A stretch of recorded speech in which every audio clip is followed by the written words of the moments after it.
রাজ্যে পালা বদলের পর বাংলায় শিল্পের স্বপ্ন বদলের বাংলায় শিল্পের নতুন জোয়ার। আমুল রশ্মি গ্রুপের পর এবার বাংলায় ১,৬০০ কোটির বিনিয়োগের ঘোষণা বার্জার পেইন্টস আর পিয়ারলেস গোষ্ঠীর। তৃণমূল জামানার অন্ধকার কেটে গিয়ে এখন শিল্প মহলেও ভয় আউট, ভরসা in. Bengal is back. It's back with a bang. It's capturing the interest all over the country.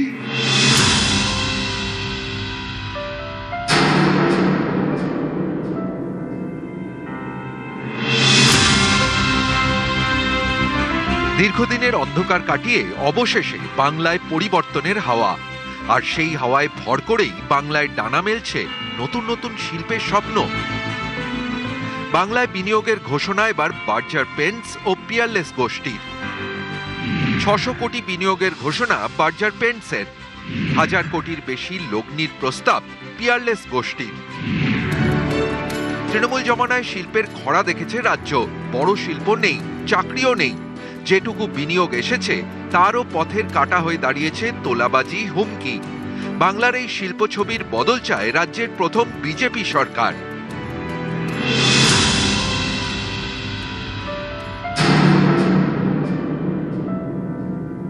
হস্তক্ষেপ ও চাঁদাবাজি ব্যবসাকে যা ক্ষতি করছে, এই কারণে সামনের দিনে আমরা একটি আইন আনছি। আমাদের সরকার আইন অনুযায়ী ব্যবসাকে সিন্ডিকেট চার্জ এবং অন্যান্য বেআইনি অর্থ আদায় করার থেকে রক্ষা করার আইন আনব। রাজ্যে পালা বদলের পর এবার শিল্পের দিন বদলের স্বপ্ন। বিজেপির হাত ধরে স্বপ্ন দেখছে বাংলা, স্বপ্ন দেখাচ্ছে বাংলার প্রথম বিজেপি সরকার। আমুল থেকে রশ্মি গ্রুপ, বার্জার থেকে পিয়ারলেস, পালা বদল হতেই একের পর এক বিনিয়োগের ঘোষণা।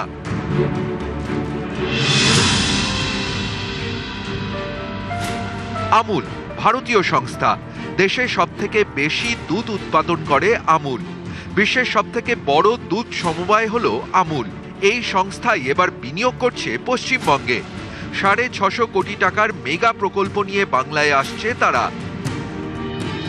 আমুল ৬৫০ কোটি টাকা বিনিয়োগ করছে। এটা বহু শয় হাজার হাজার কোটি টাকার বিনিয়োগ বাংলায় হবে, যাতে বাংলার ছেলে মেয়েরা যার যা যোগ্যতা অনুযায়ী তারা কাজ পেতে পারে, চাকরি করতে পারে।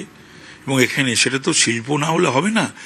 সরকারি চাকরির বাইরেও শিল্পের কর্মসংস্থান যদি না হয় তাহলে ঘুরে দাঁড়ানো যায় না, কোনো রাজ্যের পক্ষেই সম্ভব নয়। তো পশ্চিমবাংলাতে তো ১৫ বছরে শিল্প হয়নি, শুধু ওই দেখানো।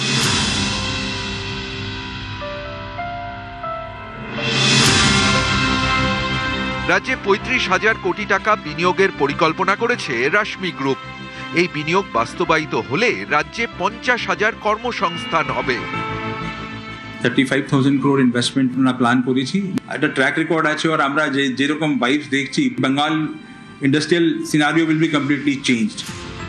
তৃণমূলের জমানায় নিয়ম করে বছর বছর বাণিজ্য সম্মেলন হয়েছে, বেঙ্গল গ্লোবাল বিজনেস সামিট।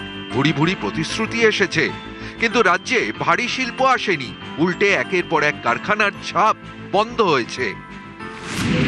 বারবার বাধা হয়ে দাঁড়িয়েছে রাজ্য সরকারের জমি নীতি, তোলাবাজি, সিন্ডিকেট রাজ। শিল্প না আসায় ক্রমশ পিছিয়েছে পশ্চিমবঙ্গ। কর্মসংস্থান না হওয়ায় রাজ্য ছেড়েছে যুব সমাজের একাংশ। ফলে যে পশ্চিমবঙ্গ একসময় জিডিপিতে দেশের মধ্যে প্রথম সারিতে ছিল, এখন তা তলানিতে। ঘরে কাজ নেই, পেটে ভাত নেই। এই পরিস্থিতিতে পশ্চিমবঙ্গে পালা বদল, ক্ষমতায় বিজেপি, শিল্পের হাল ফেরার আশায় রাজ্যবাসীর আশা পূরণে তৎপর বিজেপিও। In the next 4 years, we'll have West Bengal will witness the highest growth rates in India. So Bengal is back. It's back with a bang. It's capturing the interest all over the country. Bengalis and all residents of West Bengal will take full advantage of it. News 18 Bangla. রাজ্যে পালা বদলের পর বাংলায় শিল্পের স্বপ্ন, হাল ফেরাতে তৎপর বিজেপি সরকার। পালাবদলের বাংলায় শিল্প মহলেও ভয় আউট, ভরসাইন। জমি নীতি একটা নিয়ে আসা প্রয়োজন আছে, আমাদের ডেটা পলিসির প্রয়োজন আছে। আধুনিক পৃথিবীতে আমরা যদি ইনভেস্টমেন্ট চাই, আমরা যদি এখানে বাণিজ্য বাড়াতে চাই, আমরা নতুন কর্মসংস্থানের সুযোগ সৃষ্টি করতে চাই, তাহলে আমাদের কিছু নীতিগত পরিবর্তন এবং নতুন নীতি নিয়ে আসতে হবে। সেটা আগামী 100 দিনের মধ্যে শুভেন্দু অধিকারীর নেতৃত্বে যে পশ্চিমবঙ্গের রাজ্য সরকার চলেছে, সেই সরকার করে দেখাবে।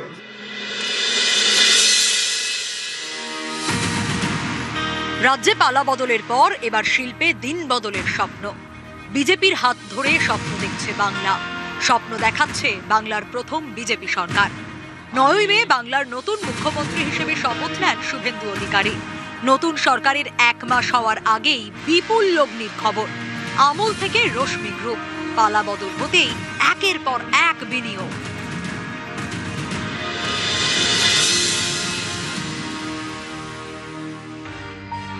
আমুল ভারতীয় সংস্থা, দেশের সবথেকে বেশি দুধ উৎপাদন করে আমুল। বিশ্বের সবথেকে বড় দুধ সমবায় হলো আমুল। এই সংস্থাই এবার বিনিয়োগ করছে পশ্চিমবঙ্গে। 650 কোটি টাকার মেগা প্রকল্প নিয়ে বাংলায় আসছে তারা।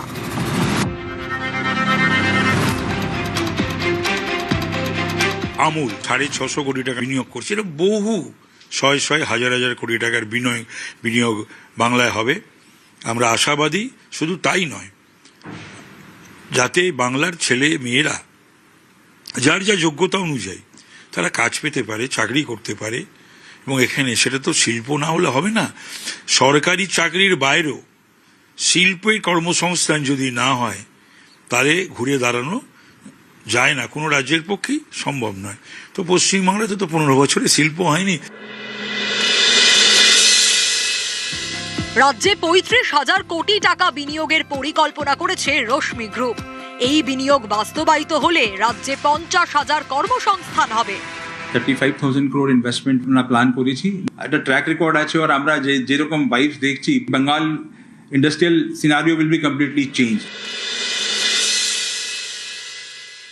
টাটা বাংলায় ফিরবে, আমরা ফেরাবই, এটা আমাদের কাছেও একটা চ্যালেঞ্জ। আমরা একটা বার্তা দিতে চাই যে পশ্চিমবঙ্গের কোনো শিল্পপতি ব্রাত্য নয়, রাজ্যের স্বার্থ কারোর ব্যক্তিগত ইগোর থেকে বেশি। আমাদের মুখ্যমন্ত্রী এর উপরে কাজ করেছেন। শুধু আমুল, রশ্মি বা টাটা গ্রুপ নয়, পালা বদলের পর একের পর এক শিল্প গোষ্ঠী বাংলায় বিনিয়োগ করতে উদ্যোগী। লাক্স এর কর্ণধার অশোক টোডি আমার সঙ্গে দেখা করতে এসেছিলেন। এছাড়াও আমাদের রিলায়েন্সের যে ন্যাফথা, পূর্ণেন্দু চ্যাটার্জি তার ইনভেস্টমেন্ট বাড়াচ্ছেন। রিলায়েন্স আসছে, আম্বানি আসছে, লুলু, তারা যোগাযোগ করেছেন। সেমিকন্ডাক্টর ইন্ডাস্ট্রিতে ইনভেস্টমেন্টের জন্য মানুষ আসছেন, এআইতে ইনভেস্ট করবার জন্য মানুষ আসছেন, মাইনিং ইনভেস্ট করবার জন্য মানুষ আসছেন। এরপর অশোকনগর ওয়াইল্ডফিল্ড, ম্যাঙ্গানিজ ওর, পুরুলিয়ায় rare earth mineral, economic activities এখানে বাড়বে। আমরা মূলত এসব নিয়ে চিন্তা করছি। আমরা চিন্তা করছি কোন জমিটা শিল্পের পক্ষে ভালো, কোন জমিটা শিল্পের পক্ষে উপযুক্ত নয়। পশ্চিমবঙ্গ একসময় এখানে ছিল শিল্পের রমরমা, বড় বড় কলকারখানা, হাতে কাজ, পেটে ভাত। তৃণমূলের 15 বছরে ক্রমশ ধূসর হয়েছে সেই ছবিটা। শিল্পে খরা দেখেছে বাংলা। নিয়ম করে বছর বছর বাণিজ্য সম্মেলন হয়েছে। বেঙ্গল গ্লোবাল বিজনেস সামিটে ভুরি ভুরি প্রতিশ্রুতি এসেছে, কিন্তু রাজ্যে ভারী শিল্প আসেনি। উল্টে একের পর এক কারখানার ঝাঁপ বন্ধ হয়েছে। বারবার বাধা হয়ে দাঁড়িয়েছে রাজ্য সরকারের জমি নীতি, তোলাবাজি, সিন্ডিকেট রাজ। শিল্প না আসায় ক্রমশ পিছিয়েছে পশ্চিমবঙ্গ। কর্মসংস্থান না হওয়ায় রাজ্য ছেড়েছে যুব সমাজের একাংশ। ফলে যে পশ্চিমবঙ্গ একসময় জিডিপিতে দেশের মধ্যে প্রথম সারিতে ছিল, এখন তা তলানিতে। ঘরে কাজ নেই, পেটে ভাত নেই। এই পরিস্থিতিতে পশ্চিমবঙ্গে পালা বদল, ক্ষমতায় বিজেপি, শিল্পের হাল ফেরার আশায় রাজ্যবাসী। রাজ্যবাসীর আশা পূরণে তৎপর বিজেপিও। সমস্ত প্রাইভেট কোম্পানি এদের অত্যাচারে পালিয়ে গেছেন। আমার কাছে আসছে ফোন দুবাই থেকে, লন্ডন থেকে, সিঙ্গাপুর থেকে, দিল্লি থেকে, মুম্বাই থেকে, সব জায়গাতে তারা এখানে এসে করতে চান। আমি বললাম যে আমরা একটু সরকারটা ঠিক করে নিই, আপনাদের কাজ করার অনুকূলতা তৈরি করি, তারপরে আপনারা আসবেন। বিশাল জায়গা সম্ভাবনা আছে। নিউজ 18 বাংলা। পালা বদলের পর খুলেছে জট। কবি সুভাষ কলকাতা বিমানবন্দর মেট্রো রুটে চিংড়িহাটায় বাকি শেষ দফার কাজ, সেই কাজ শেষ করতে তৎপর মেট্রোর কাজের জন্য শুক্রবার রাত 8টা থেকে 29শে জুন সোমবার সকাল 8টা পর্যন্ত চিংড়িহাটা উড়ালপুলে বন্ধ থাকবে যান চলাচল। একইভাবে 3রা জুলাই রাত 8টা থেকে 6ই জুলাই সকাল 8টা পর্যন্ত বন্ধ থাকবে উড়ালপুল। কবি সুভাষ থেকে এয়ারপোর্ট মেট্রোর কাজ চলছে, আর এই মেট্রোপথ অর্থাৎ যে মেট্রোপথের কাজ বাকি ছিল চিংড়িহাটাতে, সেই কাজকে দ্রুততা আনতে গতকাল শুক্রবার রাত 8টা থেকে সোমবার সকাল 8টা পর্যন্ত বন্ধ রাখা হয়েছে এই চিংড়িহাটার উড়ালপুল। চিংড়িহাটা উড়ালপুল মূলত বাইপাস এবং বেলেঘাটার যে সংযোগস্থল, সেই চিংড়িহাটা মোড়, সেখান থেকে উত্তরমুখী যে সমস্ত গাড়ি অর্থাৎ নর্থ বাউন্ডের যে সমস্ত গাড়ি, যে গাড়িগুলি উল্টোডাঙ্গা এবং সল্ট লেকের দিকে যায়, সেই গাড়িগুলিকে চিংড়িহাটা মোড় থেকে ব্রডওয়ের দিকে ঘুরিয়ে দেওয়া হচ্ছে, কিংবা বিল্ডিং মোড় থেকে ঘুরে তারা সল্ট লেকের দিকে যেতে পারে। অর্থাৎ যেগুলি নর্থ বাউন্ডের গাড়ি, যেগুলি উল্টোডাঙ্গা থেকে একেবারে সরাসরি সল্ট লেক পর্যন্ত পৌঁছে যেতে পারবে, তাদের জন্যে এই ব্যবস্থা করা হয়েছে। সেক্ষেত্রে চিংড়িহাটা যে উড়ালপুল, তা কিন্তু কলকাতা ট্রাফিক পুলিশের পক্ষ থেকে, কলকাতার পুলিশ কমিশনারের পক্ষ থেকে একেবারে নোটিফিকেশন দিয়ে জানিয়ে দেওয়া হয়েছে। একই সঙ্গে পিলার 326-এর কাজ চলছে, সেগমেন্ট লঞ্চিংয়ের কাজ চলছে, এবং সেই কারণেই এই চিংড়িহাটা উড়ালপুল বন্ধ রাখা হয়েছে। শুক্রবার রাত 8টা থেকে সোমবার সকাল 8টা পর্যন্ত বন্ধ এই চিংড়িহাটা উড়ালপুল। আবার একইভাবেই 3রা জুলাই রাত 8টা থেকে 6 জুলাই সকাল 8টা পর্যন্ত বন্ধ থাকবে এই চিংড়িহাটা উড়ালপুল। ক্যামেরায় খোকনের সঙ্গে সুদীপ্ত, নিউজ 18 বাংলা, কলকাতা।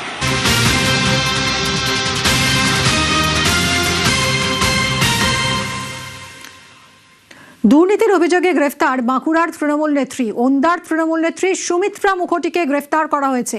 কি অভিযোগের বিরুদ্ধে জানবো, প্রিয়ব্রত রয়েছে সঙ্গে। প্রিয়ব্রত, কেন গ্রেফতার?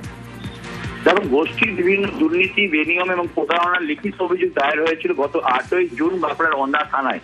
এই যে সুমিত্রা মুখোটি, তিনি একটি সঙ্গের সমানেত্রী এবং কিন্তু তৃণমূল নেত্রী, এবং দাপুরে এই তৃণমূল নেত্রী বারবারই বিভিন্ন অভিযোগ এসেছে যখন তিনি এই সংঘ পরিবারের বিভিন্ন সদস্যকে বিভিন্ন প্রতারণা করেছেন, এবং সেই কারণে তার বিরুদ্ধে অভিযোগ করা হয়। এবং কোটি কোটি টাকা তিনি এই সংঘ পরিবারের বিভিন্নভাবে ভয় দেখিয়ে, কখনো তার প্রভাব খাটিয়ে, কখনো মানুষকে প্রতারণা করে এই টাকাগুলো নিয়েছেন, এবং তার পরবর্তীকালে সরকার বদল হওয়ার পরই তাদের ভয় কাটে, এবং 8ই জুন তার অভিযোগ করা হয়েছিল ওন্দা থানায়, এবং গতকাল পুলিশ এই সভানেত্রী সুমিত্রা মুখোটিকে গ্যারেজ করেছে এবং বাঁকুড়া জেলা আদালতে তোলা হয়েছে।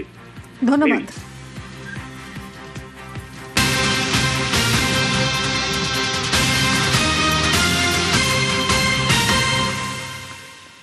কলকাতার আরও এক তৃণমূল কাউন্সিলর গ্রেফতার।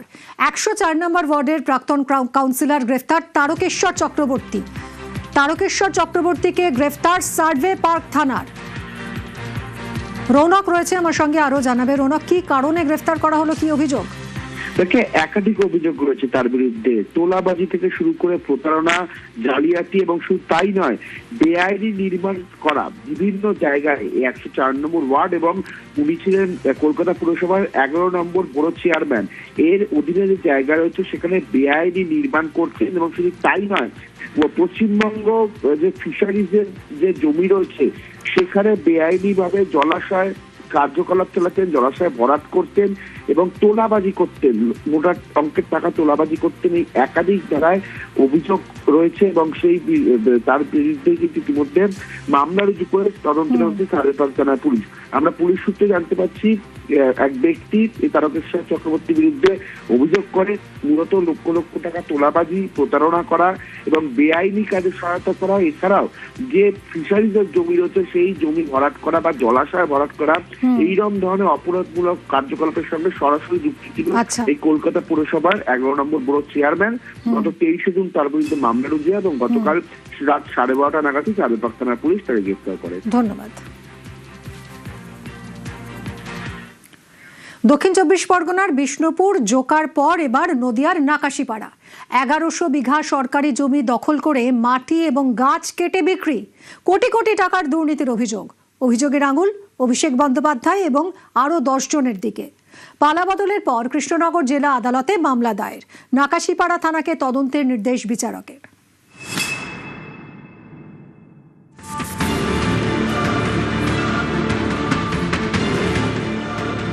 টাকা মাটি, সেই মাটি বিক্রি করে কোটি কোটি টাকার দুর্নীতির অভিযোগ।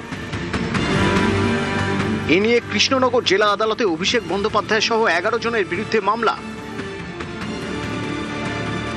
1100 বিঘের মধ্যে 450 বিঘে জমিতে অবৈধভাবে মাটি খনন করে অন্যত্র বিক্রি করা, এছাড়া হাজার হাজার সেগুন মেহগিনি গাছ, সেই সমস্ত গাছ কেটে অন্যত্র বিক্রি করা হয়েছে। তৃণমূল সরকারের সাংসদ অভিষেক বন্দ্যোপাধ্যায়।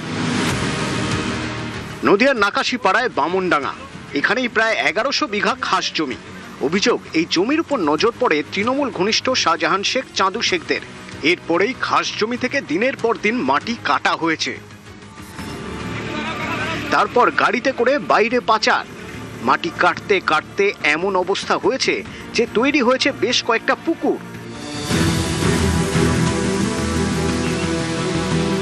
এখানেই শেষ নয়, অভিযোগ খাস জমিতে থাকা দামি দামি গাছও কেটে বিক্রি করে দেওয়া হয়েছে।